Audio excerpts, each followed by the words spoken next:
All right, welcome to the MSP Growth Kit. This is our first live session.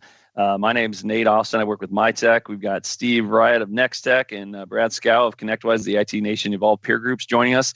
Wanted to just do a brief primer of like what we're trying to accomplish here. You know, Steve and I and Brad have been collaborating for many years, but Steve and I get asked all the time to help maybe engage or help consult or answer questions. And so what we figured we'd do, instead of just having those one-off conversations, which we're still willing to have, that we let's try and pull all of this information into a YouTube channel that we can share and hopefully then collaborate. And we'd love for all of you to submit suggestions and comments so that we can, if there's other content you want to see, let us know. If there's other utilities that we can create, like comp plan templates, for example, stuff like that. Happy to talk through it or create those or make those available. So we're looking to really start this momentum going, build a community that can that serve each other. But today, and I'm about ready to hand it over to Brad, who's going to kind of moderate and facilitate the conversation. We wanted to start with the topic of my first MSP account manager. It's oftentimes the stage of growth that happens when the owner gets too busy and or not able to pay as much attention to clients' ongoing needs beyond the service delivery. And so there's several stages of this journey that people typically go through, and we just want to talk a little bit about that today. So Brad, I'm gonna switch over, and what do you think? Can you talk us through our examples that Steve I think came up with? He's always way better at coming up with these kind of analogies. Yeah, these are pretty good. Thanks, Nate. So like a lot of things that we talk about when MSPs are growing, the answer what you should do is sort of it depends. It depends a bit on like what your mode might be, how mature you are, but primarily now we're going to talk about what is it like to bring in an account manager. And somebody really smart said that kind of the beginning of clarity is definition of terms. And so what I think of is when and I'm sure you guys are the same way, when people ask you, what do you do for account management? What rolls through my mind is like, well, I remember what we did when we were first starting out, and it's way different than what we do now. But it, like, from the outside, it may look like you're the same company. It's just sort of been one thing that you've done. And as we talked through what it was like for you guys and as we work with different businesses, what this looks like, we came up with 3 stages. And again, I think Steve very cleverly named these things because it fits. It puts the right image in your head of what you're talking about. And the first one is, the reality is when you bring in an account manager, you're going to have the Gru and Minion stage, which, you know, if you watch the movies, Gru is clear the leader, and the minions are just kind of running around. And while they're you know, like helpful, it's not so much. It still is Gru is the, you know, Gru's doing all of the basic like decision making and setting the strategy and doing everything. And the minions they do what they can, but it's you know, it's not a ton of help, but they're there to be a resource, right? Like that is kind of the first account management stage and what that looks like. But what you may have in your mind, because when you want help, is you're probably hoping minimum viable like version of this might be the Alfred and Batman stage, where that's where you get somebody who they have enough skill and they can begin to read your mind and they can prepare things and get them ready for you, and a little bit more of an equal but clear roles where, you know, you're Batman, you're out doing most of the key account management and those sorts of things, but you have an Alfred who can put you in a much better position to be successful, can maybe go accomplish some of those tasks for you. And then ultimately, of course, the holy grail is you have a team of account managers that are just capable of independently going to do their own thing, right? Which would be the Justice League. And those are the 3 sort of stages. So we're like, let's start there, Nate and Steve, with where are you? Let's start. Where are you guys right now? And did you go through all 3 stages? And Steve, I'll come to you first. Well, I would love to say that we're Justice League, but I think we bounce back and forth between Alfred and Batman and Justice League, right? We've got a bunch of sales leaders here and sales supervisors now that run the team, so they're kind of the Batmans, if you will. But you know, as we hire and scale and whatnot, you know, you kind of go back and forth. Sometimes it feels like minions, but I hope not. And so definitely that's where we bounce back and forth. Nate? It's actually a great question, and the way you answer, Steve, it made me think a little bit differently, because I think the way we've structured our team is that we have we intentionally try and build senior members that I would say the senior members of our team are like the Justice League or the League of Justice. I'm not sure which is the right way to say that, but Justice League according to the image. But yet we always want to be growing the skills and resources behind them. So I think are the people that aren't, we don't call them juniors, but they're not the senior members of our team.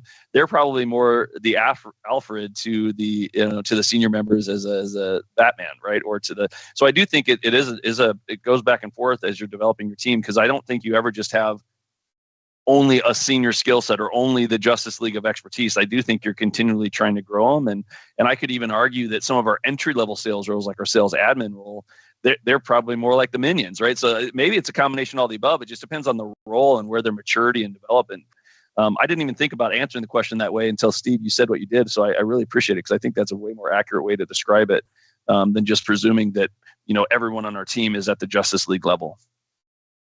Yeah, I want to come back to like some of the earlier levels, but since you guys went there, what's your, if we use this model, when you hire, and this I'm gonna guess, and then you guys can like confirm or deny that this is sort of what happens, but if you're gonna hire entry level people to be account managers at your stage, right, where you're trying to build a team, this isn't your first one, you guys have multiples, but are you like most of the people you're going to bring in, unless they have a lot of experience, they're probably minions that you're hoping can become Alfreds, right? Or maybe ultimately after a few years of being an Alfred, they could be a Justice Leaguer, right? Like I would imagine that's what you're doing.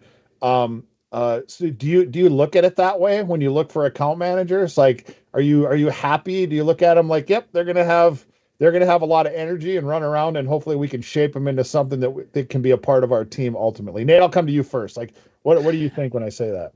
Yeah, I appreciate it.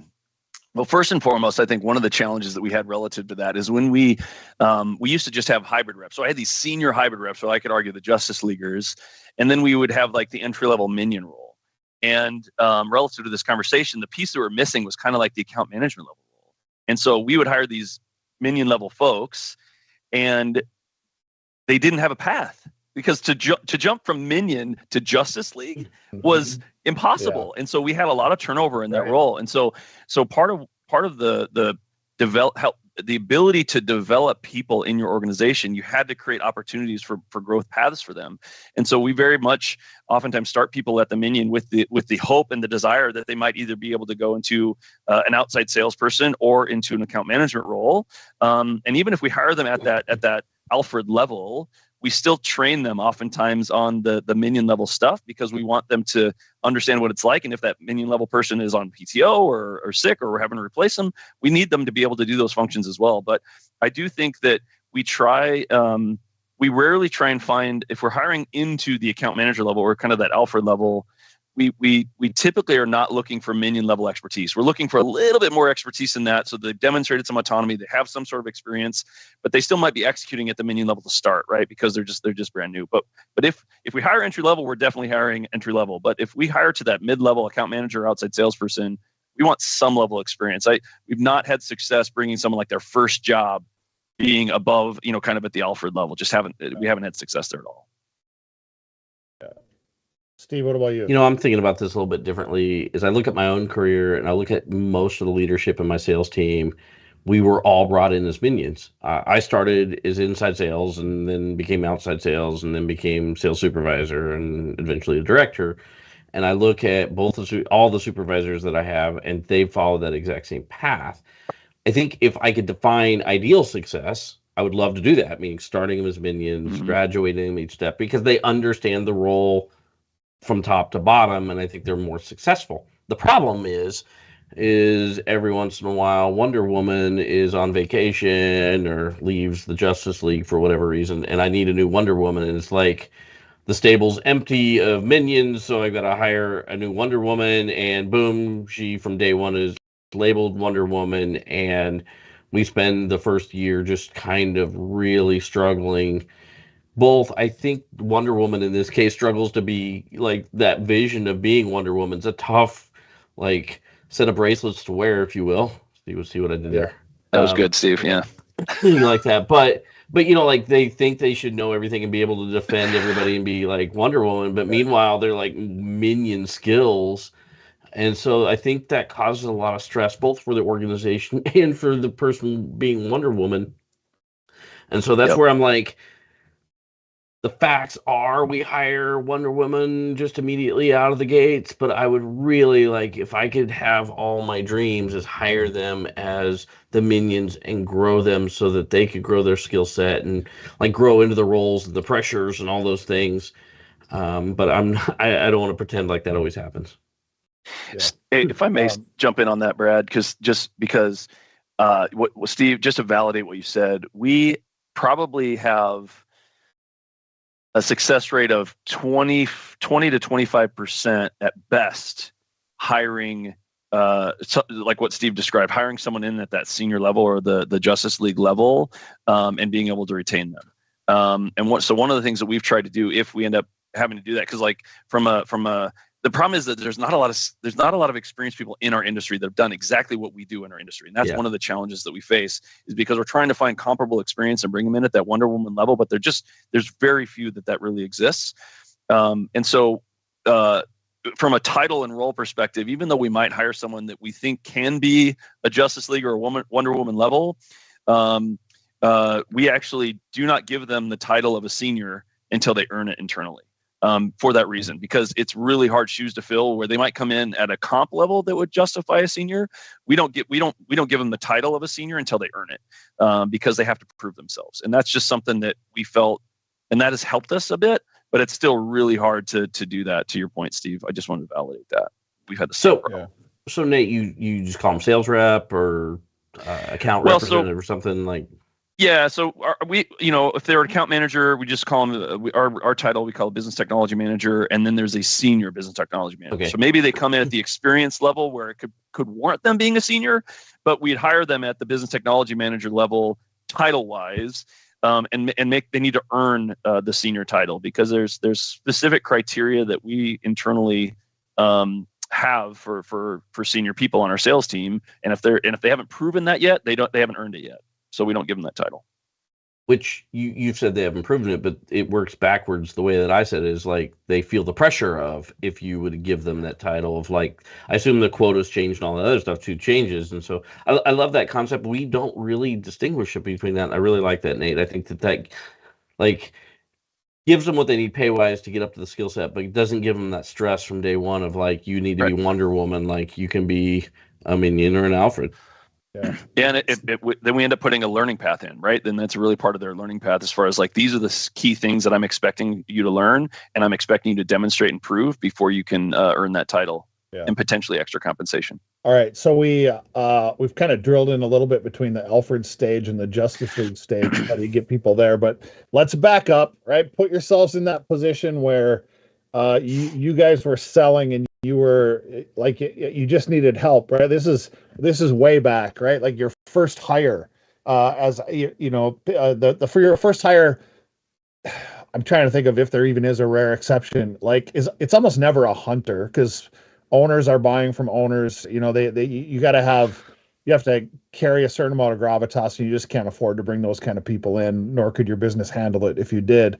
So your first hire is usually an account manager, right? Like, you grew, and you need that minion, right? Like, you need somebody just to help you be more productive. So talk about your experience of bringing that person in, and let's just start from the standpoint of, like, what did they do? What did they do for you? Did you bring them over from the technical side? Were you thinking, nope, I don't want to do that? It was a sales role. Like, how did you guys bootstrap, kind of pull yourselves up and get to the point where you were doing it? Nate, I'm going to start with you. I'll try and be brief. I think for us, we were hybrid roles for a long time, and I was that. But one of the things that I would say, if you're the owner and you're kind of being introspective about this, I've told my team this over and over and over again, I sucked at account management. I did not do a good job of it. I could do it, but my natural inclination was a hunter. Like I wanted to go out and do the networking. I wanted to make connections. I wanted to. I didn't like cold calling, so I didn't do that except for early on in a job, and I realized I didn't want to do that. But I naturally was the hunter, and so I leaned that direction. And so the first roles we ended up hiring was more of a sales admin role, but it eventually they were end up doing some heavy sales admin, light account management, kind of like to the Minion comment, right? That's kind of where we started back in the day. Is we realized that we needed that extra support role to help. And I think sometimes at that stage too, it was also like even our accounting person who was doing like bookkeeping and procurement, you know what I mean? They were like buying this stuff. So sometimes that role I think was probably, if I really go way back to where we started, it was that person was actually doing some of the light account management, sales admin, and finance accounting stuff, because they were doing the procurement piece too. So, but yeah, it was definitely like a Minion level role that ended up doing a little bit heavier stuff than what that Minion would typically have done early on. Yeah. Steve, was yours the same? Yeah. I mean, look, essentially it was almost administrative work, right? Like you produce a quote on paper, make sure it's printed, have it ready in the car so when we get to the appointment. And then they kind of grew from doing what I said, specifically Minion-wise, to being part of the delivery process, to being able to own part of the delivery process, to being the delivery process.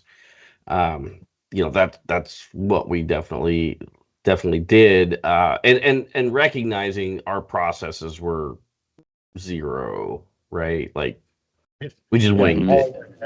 Right, just know what to do. Yeah. The one sort of path that almost, from my experience, seems more common than what you guys are describing is the owner that gets to the point where they need some help and they don't mind doing the quotes, or there's an accounting person that's sort of helping with the quotes, and they take a relational service person, technical person, and they say like let's have them be part-time account managers. And both of those things kind of have their limitations. If you're thinking ultimately you want more of the Alfred person, and ultimately you want to build a Justice League, you need to get to the point where you actually have salespeople in your organization. And a lot of times your first hire is an admin person plus, right? Or a service person plus. But the reality is that's how you have to bootstrap yourself up. It's like a lot of times financially, it just doesn't work to go bring in a new head.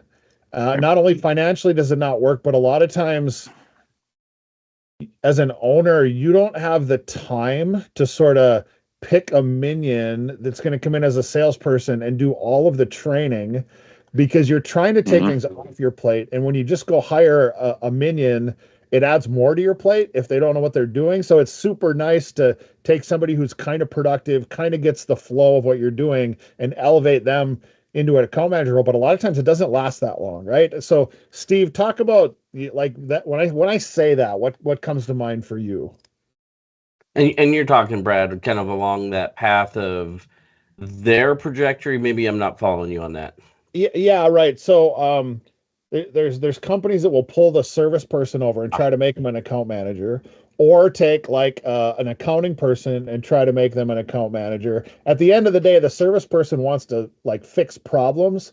The accounting person may or may not want to be like an account manager, but that first person that you put in that role is like, okay, they have their core role, and now we're just going to add some account management duties to them, which again, it sort of helps pull you up, but it has a limited shelf life before you have to take a different approach. Gotcha. Well, look, I'll probably look at my own career on this and go, like, I was just eager, young, and willing to do anything to further my career at some point, right? I didn't have a ton of technical skill. I didn't have a ton of sales skill other than what I had learned in retail. But I was willing to learn. I was willing to have people teach me. And as the company grew, I grew with it. And so, like, if I could project what I would be looking for, that's exactly what I look for. Somebody that's young and eager. And I'm again, I'm talking about myself, probably stupid at some point, right? Like just don't know what I don't know, but totally willing to absorb it and just go through the path. And at the same time, was I capable technically? Yes, meaning I understood the technical. Was I capable to be having business to business conversations? Maybe not early, but a little bit longer. I could. Was I capable of getting connecting with people? Absolutely. Yeah. So maybe that. So, Brad, I feel like on that front, I feel like what even I did, but to your point, I think because what makes that work, I think early on, is finding whomever has the inclination and or bandwidth or moderate skill, whether it's a technical person, a salesperson, or a financial person, is that there's stuff that needs to get done and you're not getting it done. And so there's this laundry list of things that are coming in because your clients are needing stuff from you and you're not doing it, right? And it's not a service, it's not a help desk thing, right? It's typically like, I need to do a PC, I'm trying to renew a warranty, I've got to replace this firewall. It's those things that, and like I can tell you that there's definitely some times that, and I remember getting this complaint at this stage, is that like, why do you only talk to me when I need to spend money? Right? Because that's what you're doing. It's totally reactionary. And so like you're putting this person in this position because there's all these things that you're not doing for your clients and you just need someone to attack that list. And that means you're probably not worried that you don't have a quota for them.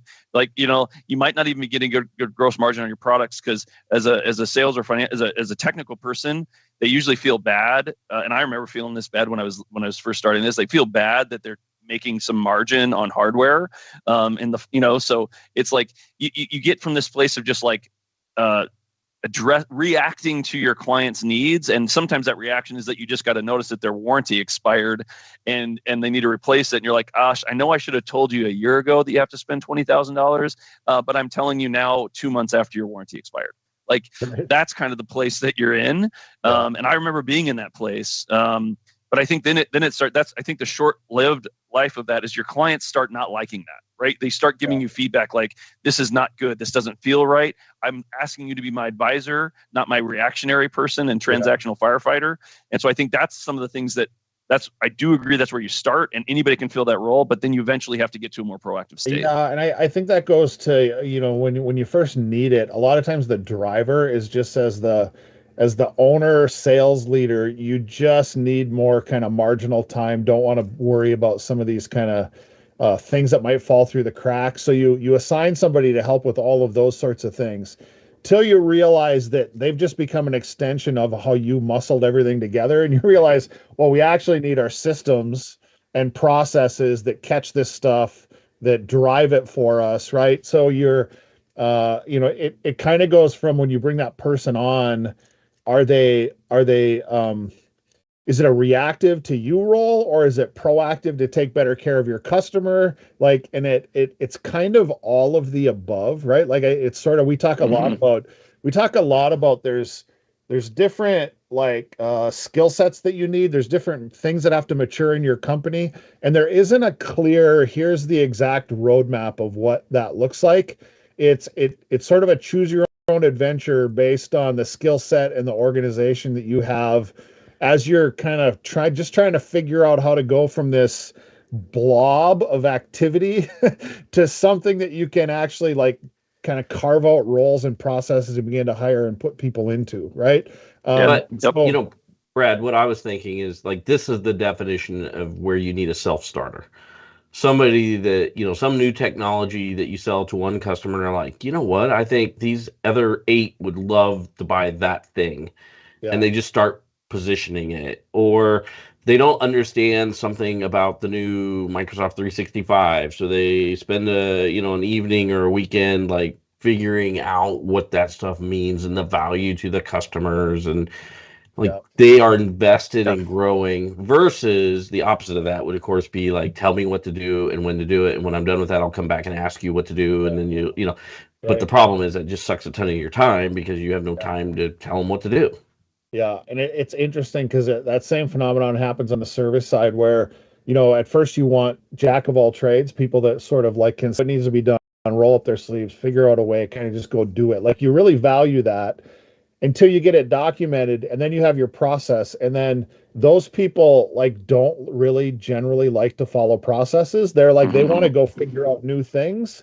And so then they become a bit of a problem, right? Like they don't want to do what you're asking them to do. So like how did your going from like having that first person or two into like that curve jumping sort of moment where you realize like we've carved out a role here and I can hire somebody specifically to do our our like for how big we are and how mature we are, the processes that work for us, right? Like that's a it's one of those things where like you just sort of wake up one day and you realize that's where you're at, and then you're looking for a different type of person. Yeah. Yes. Yeah, right, exactly. Well, and I think that's definitely something to set. It speaks to like the choose your own adventure that you talked about, Brad, where you end up whomever in the organization at the time can wear the additional hat that you're asking them to wear, they'll wear it, right? And you'll ask them to wear it. But eventually, as you get, because the problem is none of us grow and none of our clients grow in increments of FTEs, of full-time equivalent employees, right? We don't grow in 40-hour workloads. And so you kind of have to like stretch and grow over time from these different roles. But as you get more structured, and as your organization kind of goes into these different stages of maturity, even if you think about like if you use the Gru and Minion and Alfred and Batman and Justice League as examples, organizationally, not just as individual sales roles, but organizationally, you go through those same set of stages too. Right. And the people that were a good fit at the Gru and Minion stage might not be a good fit. They might not adapt, at the Alfred and Batman stage. And the way we talk about that, and this is one of the things that my business partner and CEO talks about, and we do a CEO orientation for every new employee, and it's usually every once a month. Sometimes there's like a group of people that might be joining, and he talks about this timeline. I think speaks to it really well. Is that like, look, let's say MyTech's on this trajectory, right? Here's where we're at, right? And you're joining our team right here, and this is where we're at. We're on the same plane as we speak today, and over time, what we'd like to be able to do is you grow and we grow together. But two things might happen. If we grow and you don't, then that gap creates that. Once that gap gets created on this side, then it's probably not going to be a good fit for you to still be on our team. But the other could happen too is we grow at this pace, but you grow up here. And so now you've grown faster than us. And also it might not be a good fit for you to stay at our organization. So, and we don't have any expectation that everyone's going to be at our organization forever, of course. But like our goal is to try and keep those planes as close together as long as possible so that we can all get better and be more mastery. But at those different stages, you should realize not everyone's going to take that journey and be able to take those next steps as your organization grows. Yeah, and which brings up a good tangential point. We in the kit, and the first round of us delivering the kit, you guys talked about the difference in return on investment and how long it takes to get there, right? If you're making your first sort of sales hire, and now that I'm thinking about it, it's like when you pull a service person over, or you take an accounting person, you try to make them, a bit of a sales admin / account manager. That's the mindset of like everybody has to be productive almost immediately. Like we can't afford to add a bunch.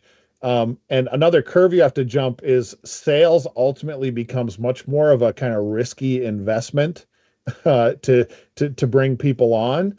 When did you guys go through that? What was that journey like for you guys when you first started to realize we're hiring now account managers and there's this incumbent risk on like, okay, we have to find a way to manage the productivity out of them to make this make sense.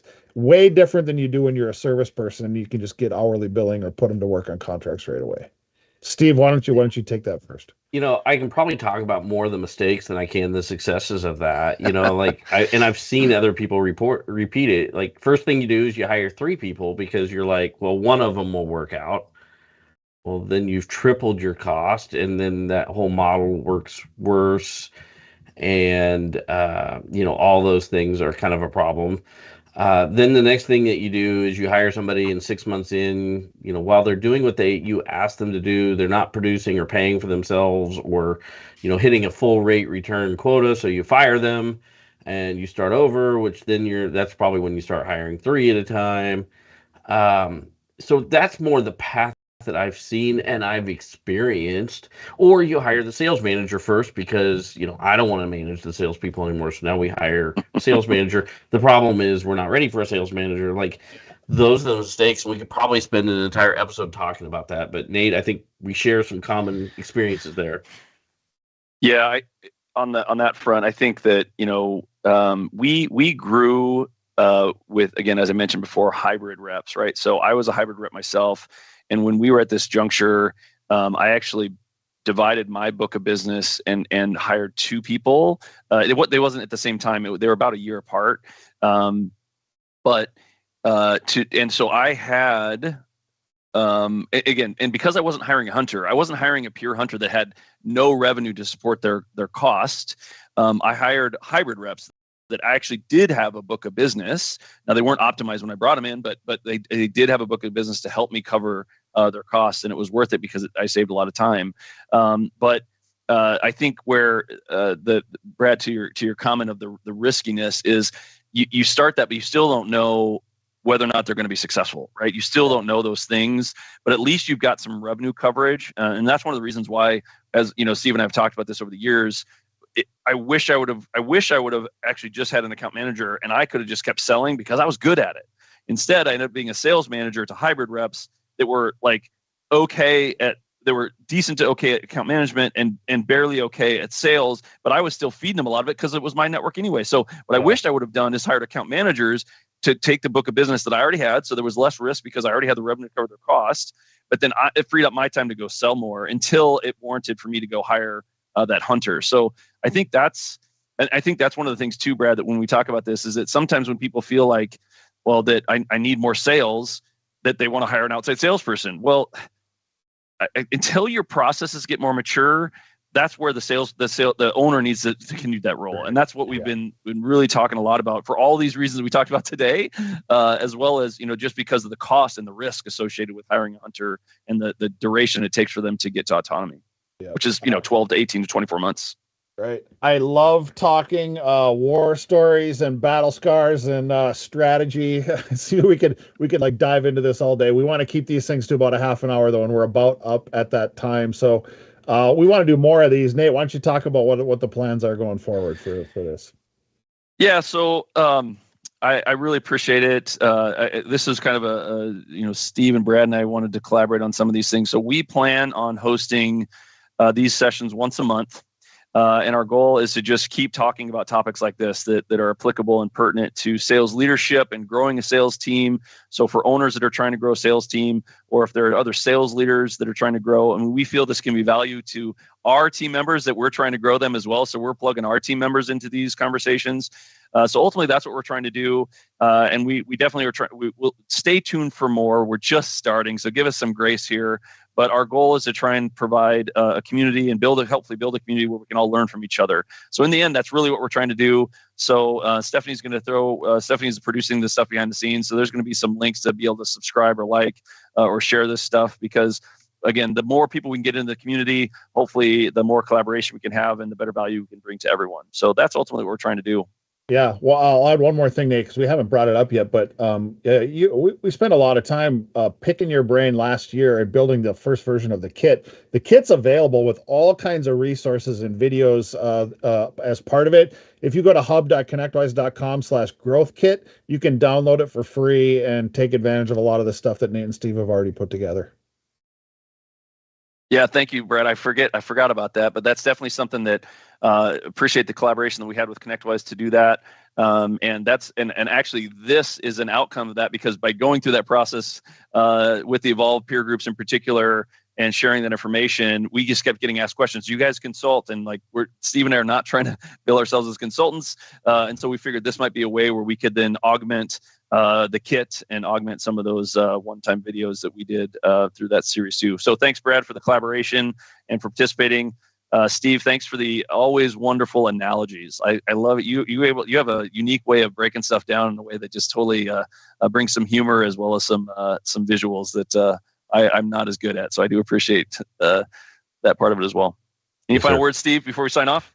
Nope, it's been great. Appreciate you both.